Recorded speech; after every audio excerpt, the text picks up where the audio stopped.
वक्त का खास होना जरूरी नहीं है, पर खास लोगों के लिए वक्त होना बहुत जरूरी है।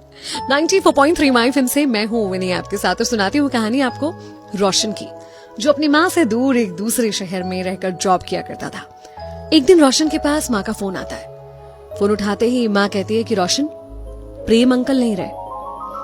कुछ सेकंड के पॉज के बाद रोशन पूछता है कि माँ, वही प्रेम अंकल, हमारे पड़ोस वाले, बगल के घर वाले, क्या हुआ उन्हें? माँ कहती है हाँ बेटा, वही प्रेम अंकल, उनकी तबीयत खराब थी और आज वो इस दुनिया को छोड़कर चले गए। तुम जानते हो ना प्रेम अंकल का कितना खास रोल रहा है तुम्हारे जीवन में।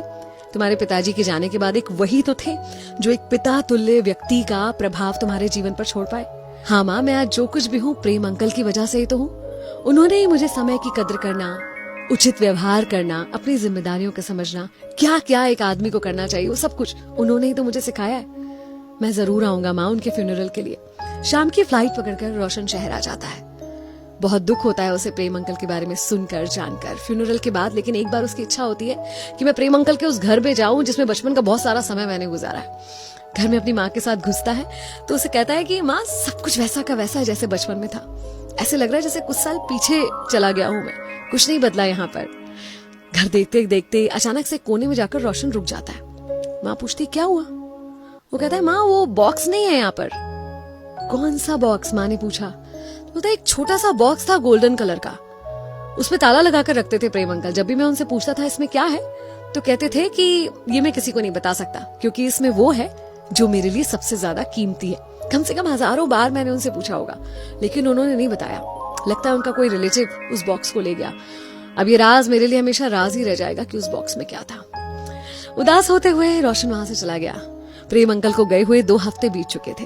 अपने उस शहर में रोशन एक दिन नौकरी से वापस आता है तो देखता है कि मेल बॉक्स में एक चिट्ठी पड़ी हुई थी जिसमें लिखा था कि आपके लिए एक पार्सल है जिसमें आपके सिग्नेचर की आवश्यकता थी, मगर घर पे कोई नहीं था तो अगले 3 दिनों में डाकघर से आकर उसे कलेक्ट कर ले।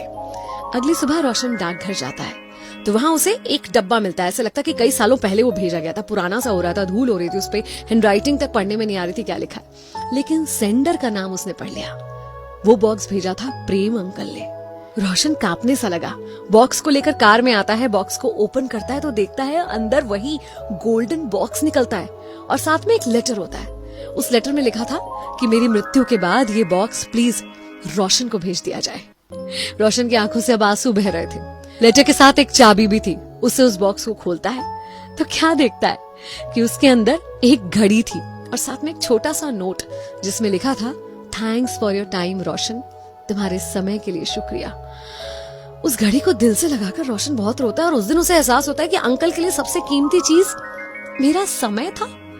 उसी दिन अपनी असिस्टेंट को तुरंत फोन करता है और कहता है कि अगले 2 दिन की मेरी अपॉइंटमेंट और मीटिंग कैंसिल कर दो, मैं अपनों के साथ कुछ समय बिताना चाहता हूँ। अपनी असिस्टेंट को उसके समय के लिए भी वो शुक्रिया कहता है। कई बार भाग दौड़ में ना हम वो ही भूल जाते हैं जो सबसे कीमती है, आपका समय, आपके खास लोगों के लिए। ये मत सोचिए कि आपका कोई नहीं है, भले ही आपको ऐसा लगता होगा, लेकिन एक सच्चाई आज आपको बताती हूँ कि इस पूरी दुनिया में कम से कम 15 लोग ऐसे हैं जो आपकी खुशी से बहुत खुश होते हैं। कम से कम कोई एक व्यक्ति तो ऐसा जरूर है जो बस आपकी मुस्कान से ही उसका दिन बन जाता है, वो खिल उठता है। कोई तो है जो हर रात सोने से पहले सिर्फ आपके बारे में सोचता है। कोई तो है जिसके लिए आप उसकी पूरी जिंदगी हैं और कोई ऐसा भी है कि अगर आप ना हो तो उसकी जिंदगी के कोई मायने नहीं होंगे। ऐसे लोगों के लिए समय निकालिए। 94.3 माय एफएम से मैं विनी। चलो आज कुछ अच्छा सुनते हैं।